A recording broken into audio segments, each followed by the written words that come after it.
O interior do Ceará, riquíssimo em paisagens naturais estonteantes, traz sempre muito mais do que os olhos podem enxergar. É por isso que hoje estamos aqui no município de Lavras da Mangabeira, mais precisamente no sítio Patos, um território marcado pela beleza natural e pela força das histórias que o moldaram.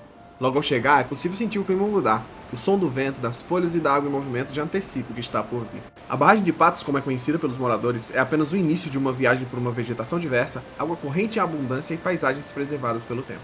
A água que corta esse cenário há décadas abastece famílias, sustenta plantações e define o território. É ela que anuncia o destino final dessa caminhada: o Buqueirão. Entre rochas gigantes, paredões naturais e o fluxo incessante da água, surge o Buqueirão, um acontecimento geográfico absolutamente extraordinário. Uma abertura monumental na rocha por onde a água se impõe e segue o seu caminho. Ao redor, serras verdes abraçam a paisagem, enquanto a comunidade local convive com esse patrimônio como parte de sua própria identidade, numa harmonia rara entre natureza e presença humana. Mas o Buqueirão é muito mais do que apenas um marco geológico. Ele é memória, é ponto de encontro e referência para quem nasceu e cresceu na região. Ao longo de décadas, tornou-se cenário de histórias familiares, tradições comunitárias e de um modo de vida que resiste ao tempo. E é justamente essa relação profunda entre lugar e pessoas que torna o Buqueirão não apenas um acidente natural, mas um símbolo vivo do interior do Ceará. É verdade que não chegamos na melhor época para se apreciar a água cristalina que se aproveita após as primeiras cheias, mas é impossível não notar a grandiosidade desse natural monumento que engrandece o nosso sertão. Ao conversar com moradores da região, torna-se evidente que a relação com o Boqueirão ultrapassa a dimensão física.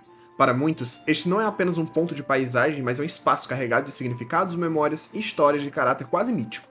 Para aprofundar essa perspectiva, convidamos o poeta Mundoca Neto, nascido e criado nessa terra com uma ligação profunda e afetiva com o Boqueirão, para compartilhar um pouco dessa vivência que atravessa gerações. Perguntamos sobre a percepção local do que representa e de como surgiu esse monumento natural tão importante para o Ceará. Isso aqui representa para mim o começo da minha história como poeta. Isso aqui representa para mim as melhores lembranças da minha infância, da minha juventude e adolescência. O Buqueirão de Lavras, hoje conhecido dessa forma, para nós aqui do pé da Serra de Madinha, ainda é o talhado, ou o talhado da serra. O meu primeiro contato aqui, exatamente eu não posso lhe dizer com precisão a data, mas eu era garoto. Eu vinha mais o meu primo, que morava aqui pertinho na aba da serra, Geraldo de Tifransquim. E eu passava o dia mais Geraldo, e aqui nós caçava de baladeira, aqui nós tirava mancambira para fazer gaiola, entendeu? Então aqui eu tenho boas lembranças. E quando fui ficando rapazinho, vinha para os piqueniques com a turma da escola, vinha com meus familiares. As primeiras poesias mais interessantes eu já ouvi aqui dos meus parentes. Eu digo que tem até um pomporri, eu chamo até de um pomporri, que é um globo de poesia que começa com a poesia de Fransquim Sobreira, que era onde eu passava o final de semana. Ele já dizia para nós aqui: o buqueirão do talhado é feito por natureza, é onde passa as correntezas das águas do Rio Salgado. Tem um poço aprofundado feito por Deus verdadeiro. Não foi doutor engenheiro que fez o corte à ilha e é a 8ª maravilha que temos no mundo inteiro. Um outro primo meu, Luizinho, ou Luiz de Profírio, dizia: é obra da natureza, para mim é um espetáculo no pé daquele pináculo, fica muita água presa. E na sua profundeza cria peixe com fartura. A pobreza se apura quando ali está pescando e eu vivo contemplando as belezas da natura. E a minha tia, Graça Sobral, de saudosa memória, tia Graça aqui com a turma da escola, ela disse: vejo o povo admirado aqui no pé dessa serra, a água mina na terra, parece um reino encantado. É bonito esse talhado que causa admiração. Lá no centro do Purão deve haver muita riqueza e é obra da natureza a Serra do Buqueirão. E eu disse: uma caverna encantada que é existente ali, eu queria descobrir se ela é rica ou não tem nada. Sei que é desabitada devido à escuridão.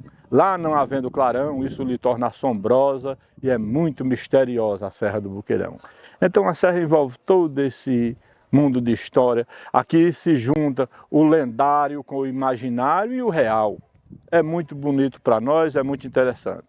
Bem, ainda completando, para fazer justiça com quem produziu poesia daqui, você me fez lembrar que a gente fica curioso. É uma rocha que está partida ao meio. E a gente não sabe o material aqui que foi tirado pela natureza, onde a natureza colocou. O grande poeta promovente da cultura agropecuarista, Tota Bezerra,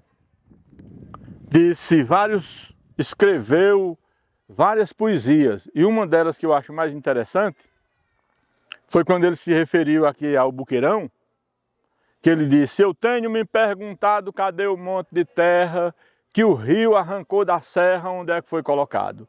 Como o bloco foi quebrado, com bomba ou sem explosão, e aquela construção foi feita por quem e quando, é a natureza mostrando toda a sua perfeição.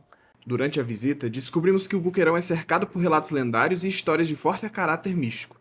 Perguntamos a Mundoca como essas narrativas surgiram e de que forma se consolidaram na memória local.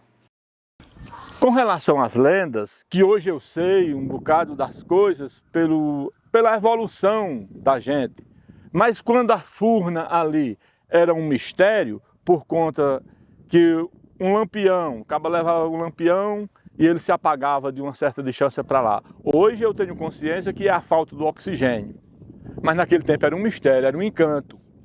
Né? Então, naquele tempo não era lenda, era mistério mesmo. A questão das princesas encantadas, já foi contada aqui a lenda da princesa que fazia grades na almofada, com linhas douradas, birros dourados, galinha de pinto, pintinhos dourados, carneiro de ouro. Contam também que existe uma corrente que é presa na crista do monte, lá para a matriz de São Vicente. São as lendas daqui que a gente já contou isso tantas vezes e o pessoal tem interesse de saber. Entre lindas histórias há também um relato trágico, que na busca por um desses mistérios, um local, Manuel de Leôncio, como era conhecido, acabou perdendo a sua vida. Com relação ao rapaz que perdeu a vida, é um parente nosso, conterrâneo, Manuel de Leôncio Fernandes, é daqui da região dos Patos. Ele quis desencantar a princesa. Contam que ele vinha porque queria desencantar a princesa. O que se sabe de verdade é que um certo dia, de algumas tentativas, que ele vinha para cá, para medir a altura da serra. Ele era um rapaz inteligente, tinha curiosidade, e naquele tempo não tinha acesso às escolas, às informações. Ele adquiria a informação às custas do próprio punho. E um belo dia ele se acidentou, e as pessoas ficaram dizendo, ele correu atrás da princesa, ela pulou numa pedra, ele não conseguiu pular a mesma distância, caiu lá. De fato mesmo é que ele morreu. Eu lembro que dia de finado, quando a gente era menino, nos dias de finado, a gente via a velinha que a família vinha acender. Depois um sobrinho dele tirou os restos mortais e levou para sepultar no Campo Santo, cemitério. E essa lenda da princesa foi ganhando força por conta desses acontecimentos, né? Então, é lenda que se mistura com realidade, que foi a perca desse parente. Em meio a toda essa exuberância natural, destaca-se também a presença humana, que aqui se integra ao cenário com harmonia. O restaurante instalado na área de lazer do Buqueirão tornou-se ponto de encontro para famílias da região e visitantes de outras cidades. Um espaço onde a boa comida, convivência e a vista privilegiada se unem para completar a experiência de quem chega ao lugar.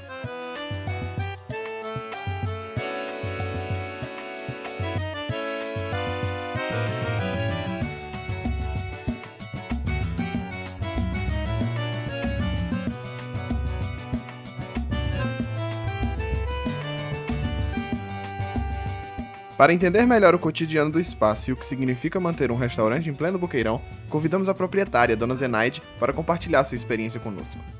Assim, o Buqueirão é como se fosse uma imagem de Lavras da Mangabeira. Porque geralmente o pessoal pergunta logo, você mora em Lavras? É onde é que tem um Buqueirão? E meus pais são daqui dos Patos, meu pai são daqui dos Patos, a minha mãe também, certo? Só que eu mesmo vim conhecer isso aqui depois de 20 anos, que eu não sou daqui. Sou filha natural de Acopiara. Então eu só vim conhecer isso aqui mesmo depois de 20 anos, quando meu pai e minha mãe vêm embora para cá. E que eu arrendei e estou tomando de conta, eu e meu esposo, Vai fazer 3 anos. Dia 17 de fevereiro de 2026 faz 3 anos que a gente arredou e 3 anos que foi feita essa reforma. Nosso registro também passou pela cozinha local. Tivemos a sorte de experimentar de tudo um pouco. A qualidade impressiona, comida simples, saborosa e preparada com cuidado de quem conhece a tradição da região. E claro, o peixe se destaca como o verdadeiro carro-chefe da casa. O carro-chefe mesmo que o pessoal procura muito é o quê? É o peixe. Segundo lugar, a galinha caipira. Aí de petisco vem a tripa com cuscuz. Aí os torresmos, batata, calabresa, bolinha de carne moída coberta com ovo. O cenário é permissível para que outras atividades sejam realizadas aqui. As montanhas e a água corrente são à vista de visitantes que desejam um passeio um pouco mais radical. Caiaque, rapel, né?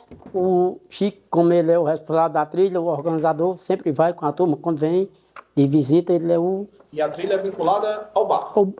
Também, correto. Faz parte de uma programação. Faz parte também da programação. Para compreender o Boqueirão também sob a perspectiva histórica, convidamos o historiador Cairan Freire, pesquisador da região e profundo conhecedor de seu patrimônio natural e cultural. Perguntamos qual é, afinal, a importância desse lugar no contexto histórico de Lavras da Mangabeira. Em relação à história natural, é uma depressão que se formou ali no Rio Salgado, e aí ela serve como um ponto de referência geológica para toda aquela região ali da Bacia do Salgado, que vai desaguar no Rio Jaguaribe, que era a principal rota fluvial hídrica da região do Ceará, do interior do Ceará.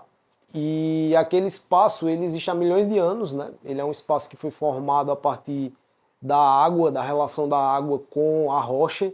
Então, essa formação já em si, em história natural, ela já conta com uma história de milhões de anos. E aí, quando se envolve com a história do ser humano, aquele ponto é um ponto de referência geológica, de orientação.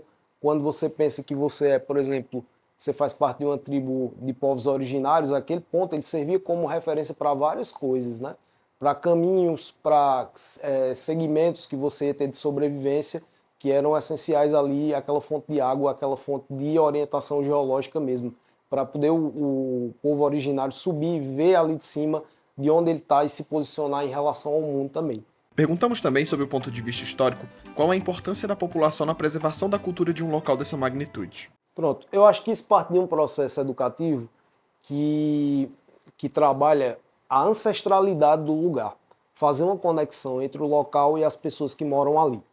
Então, esse resgate da ancestralidade do lugar é um princípio. O outro princípio é o princípio do turismo, no ponto de vista de preservação do ambiente, mas também de trazer os olhos de quem está de fora, ver e valorizar aquele lugar. Muitas vezes as pessoas só valorizam o que elas têm quando alguém de fora vem e falam para elas que é importante, que é um espaço realmente relevante. E aí começa a haver uma valorização daquilo ali, um fomento para que a coisa possa andar, para que a coisa possa evoluir do ponto de vista da preservação. A cidade de Lavras da Mangabeira pode dar esse passo na valorização aí do ecoturismo, da preservação do espaço, como transformar, por exemplo, o espaço num parque, batalhar para que aquele espaço seja um geoparque, porque ele tem características de geoparque, de geossítio também. E aí no Cariri cearense temos vários geossítios, e é um espaço que ele se enquadra nisso e poderia também trabalhar essa área da preservação ambiental. Perguntamos também sobre a origem dessa percepção mística associada a lugares como o Boqueirão e de onde surgem essas narrativas que atravessam o imaginário popular. E essa ideia, existem vários lugares místicos aqui no sertão, né? Talvez essa ideia já venha do diálogo com os povos cariris que existiam aqui, lá os povos calabaçá, né? De que eles têm, existe toda uma mitologia nessa região aqui do interior do Ceará. Cachoeira de Missão Velha, o Boqueirão, a própria Pedra da Batateira no Crato também. Então são vários lugares que têm lendas e elas dialogam, elas têm uma coisa em comum. Sempre tem um animal que envolve elas, né? Uma baleia, um peixe, alguma coisa sempre aparece, um carneiro, alguma coisa sempre aparece com um animal, e esse animal traz um aspecto de magia, de fantástico, né? Então é interessante imaginar também a partir desse ponto de vista, que também faz parte da história, que é a história das mentalidades, né? A história de como se formou ali o pensamento, e é por aí. Diante de tantas paisagens que se revelam a cada curva, o Boqueirão reafirma seu lugar como um dos cenários mais singulares do interior do Ceará. Aqui, a natureza impõe sua beleza com força e delicadeza, desenhando serras, rios e rochas que atravessam séculos. Entre histórias antigas, lendas contadas de geração em geração e a vivência cotidiana de quem chama esse território de lar, o Boqueirão se transforma em muito mais do que um ponto no mapa. É memória viva, é identidade, é encantamento. Ao fim dessa jornada, fica evidente que o Boqueirão de Lavras da Mangabeira não é apenas visto, ele é sentido. Um espaço onde o real e o simbólico se encontram, convidando cada visitante a descobrir sua própria maneira de se encantar. Disseram que o senhor é poeta. Eu costumo responder dizendo: sou poeta, sim senhor. O meu repente tem força. Se você está duvidando, tenha calma, sente, ouça, que aí você acredita que eu tenho a rima bonita como sorriso de moça.